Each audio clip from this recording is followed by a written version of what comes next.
right, I'm going to level with you. If you want to grow your career in the corporate world, you have to learn to speak so execs hear you. Communication and mastering communication is by far the biggest accelerant for your career. But when I talk about, mastering communication and communicating with impact, it's not what you would normally see out there. So you normally see things about speaking with confidence or using the right language or having executive presence. It's not actually about that. What it is packaging up your information in a way so that it's really easy to digest in a very small amount of time. As an executive leader in a multi-billion-dollar organization, I can tell you every day I'm inundated with information. And what I need from my team is to actually package that information in a way so it's easy for me to digest, easy for me to make decisions, and easy for me to give them what they need, whether that's approving a recommendation or just giving them support. So in today's video, I want to break down how to speak so execs can hear you. And I'm going to give you 3 practical tips that you can implement today. All right, before we get into it, I just want to give you a couple of realities that execs face on a daily, weekly basis. So this here is my calendar from last week. And you can see, so the blue is when I'm in meetings, the yellow was also when I'm in meetings, but they were one-on-ones, and the red was some travel time. So this is the reality, right? 70, 80, 90% of the week is spent in meetings. You are going from one to the other. You are context switching all of the time. You literally have a minute to respond to a Slack message or to read it in the first place, or a few minutes to read a big document or an email. And so this means that realistically, you just don't have a whole lot of time. The time is really, really limited, but this is the reality that most execs are facing. And the other reality that I want to share with you is, as a senior leader or as an executive, you have multiple senior leaders reporting into you, right? So you have a team of head ofs or directors, depending on the structure of your organization. But you have a team of senior leaders reporting into you, and each of those senior leaders, they are responsible for their own strategy, their own team, and their own pipeline. So what that means is that there is a lot of information that gets layered up into you. So there is lots of information that you are needing to digest at any one time because there's multiple programs of work that you are responsible for. So your challenge in terms of communicating clearly to your senior leader, the challenge that you have to work through, you have to be able to communicate in a way that goes through all of that, that cuts through the time. So you have to be really concise, but you also need to communicate in a way that cuts through all of the noise and all of the information. So your challenge is to tell them what you need them to know in the least amount of time in a way that they'll remember it. So you have to make it short and concise, easy to digest, and easy to recall. And that is tough. That is a hard challenge. But I'm going to give you 3 tips or 3 communication practices that I believe can help you the most in doing this. So the first one is bluff. Bottom line up front. So many people forget to do this. But help me navigate. This is basically help me navigate the information that you're about to give me by giving me the executive summary up front. What is the 3, 4, max 5 nuggets of information that I must know?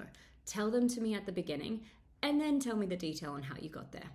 This is, what are the key messages? What is the main recommendation? What are the key stats or data points that you want me to absorb, that you want me to know? That's what you need to start with at the beginning.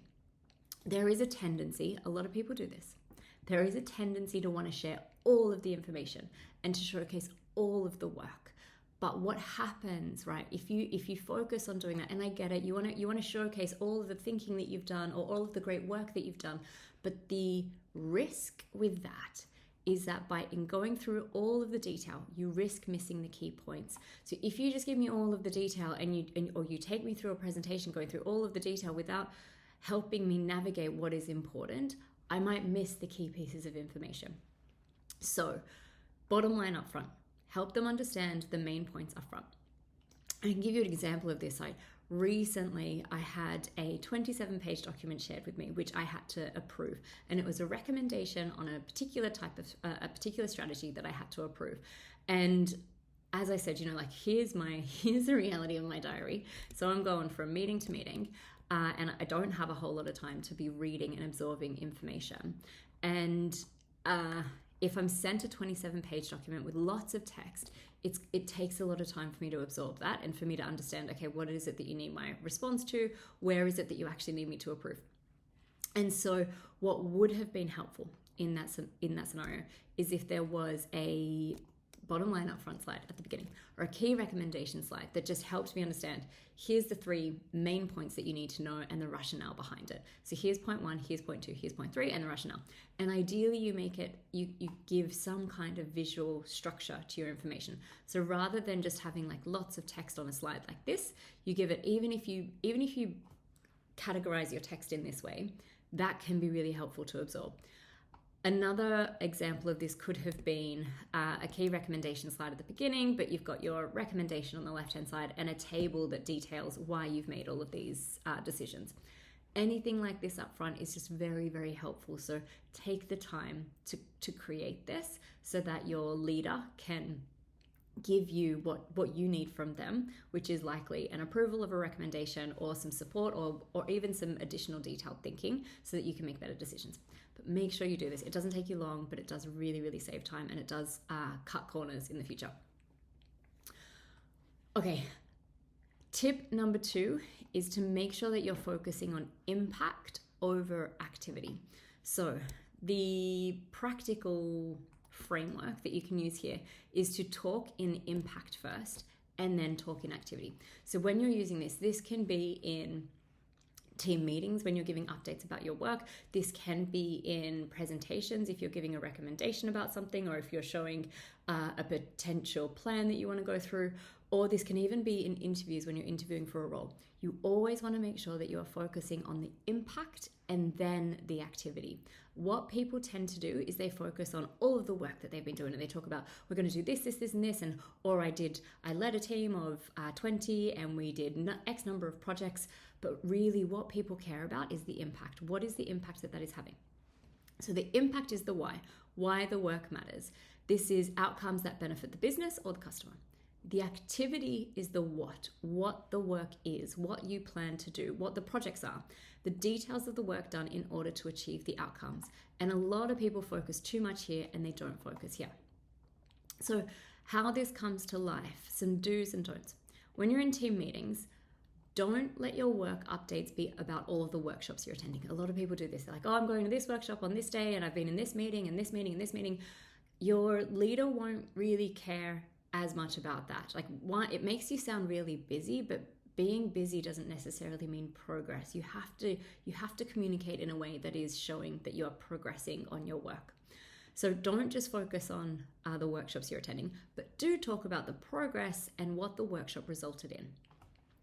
If you're actually doing presentations, a don't here is to focus solely on all of the activity that was done, and a do is to talk about the results of the activity or the reason it's important. And I'll go through some examples of this to help you understand.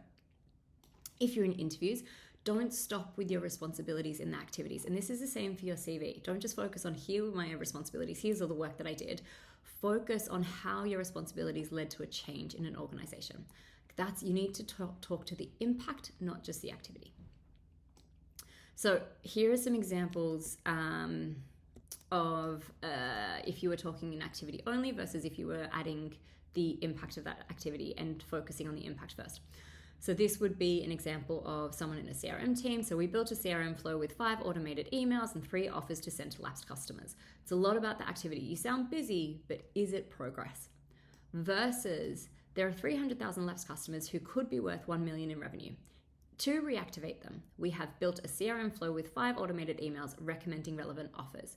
All of a sudden, you're talking about your activity, but you're focusing on why it's important and the impact that activity will have. And in this version, your exec is much more likely to listen. Okay, and here is an example from within an interview. I was responsible for managing a $2 million marketing budget and distributing it across media channels effectively. Good, that's impressive, but what did it actually achieve? Versus, I optimized the $2 million marketing budget across media channels, achieving a 4-to-1 return on ad spend, generating $8 million in revenue for the business. Again, my interest is piqued because you're telling me about the outcome that you've achieved and the impact that you're having. All right, and tip number 3 is to answer the question before they're asked. This does take practice and this does take experience, but this is something like once I plant this seed in your mind, I just want you to start thinking about this. And paying attention to the questions that you're asked, because this one here takes you from being a good communicator to a great communicator, and it's really about proactive communication. So try to have the ambition of answering the questions before they're asked of you. So you need to learn how to answer the questions that you know your leaders care about before they ask them.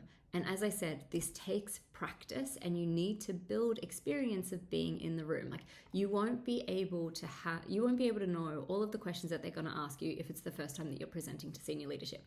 But over time, you will gain clarity on what these questions could be, and you will input them into your presentation or input them into your report so that you're answering those questions before they're asked. Now, I'm going to try and fast track this for you so you don't have to be in room after room after room after room to build this experience. I'm going to try and fast track this for you by giving you examples of what these questions are, but it is something that does take time, so go easy on yourself. All right, so there's kind of 3 buckets of questions that you can be asked. The first is strategic fit and impact. The second is execution and delivery. And the third is risk and trade-offs. And I'll go through these one by one. All right, so under strategic fit and impact, it could be, what problem are we solving and why now? It could be, how does this align with our priorities? It could be, how many customers will this impact? Or what's the expected ROI if this works? Or what happens if we don't do this? Like, these are the types of questions that you should be thinking through when you're making a recommendation. Then there will be some on execution and delivery. So when will we see results? What resource are required? How are we measuring or validating this? What dependencies are there? What other teams do you need to work with? Have you spoken to them? Are they across it? And what will the actual customer experience be like? What will the customer actually experience? These are all, again, different questions that you might be asked. And look, you're not going to be asked all of these based on all of the work that you're doing, but these are the types of questions that I want you to build awareness of. And the last bucket is risk and trade-offs. What are the key risks and mitigations? What are the trade-offs of this approach? What assumptions are we relying on? So what are the assumptions that are feeding into your forecasts, for instance? What could cause this to fail? Or what are we saying no to? So by doing this, what are we saying no to? Or what are the other recommendations that you had considered, but you're putting them aside? These questions, these all showcase strategic thinking. And that's what your exec wants to ensure is happening. So these are the types of questions that you just want to build the habit and the practice of being able to answer before you ask them. Now, as I said, this takes time, but over time, just learn the questions that they keep asking and cover them off first. Like, take note. They tend to ask the same questions time and time again. Take note of what they are and cover them off first, so that way your exec really starts to listen to you. So that's it. Those are your 3 tips. Now, just to recap what they were. The first is bluff, bottom line up front.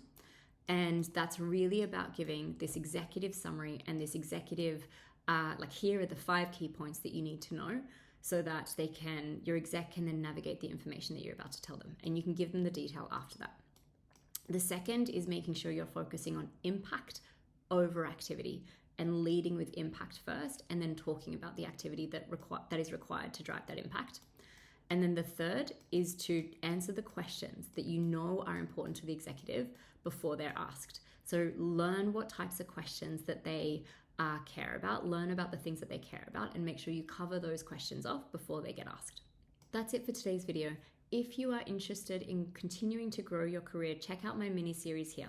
It's a 6-part video series that takes you through curated, practical tips that everyone needs in order to accelerate their growth in the corporate world.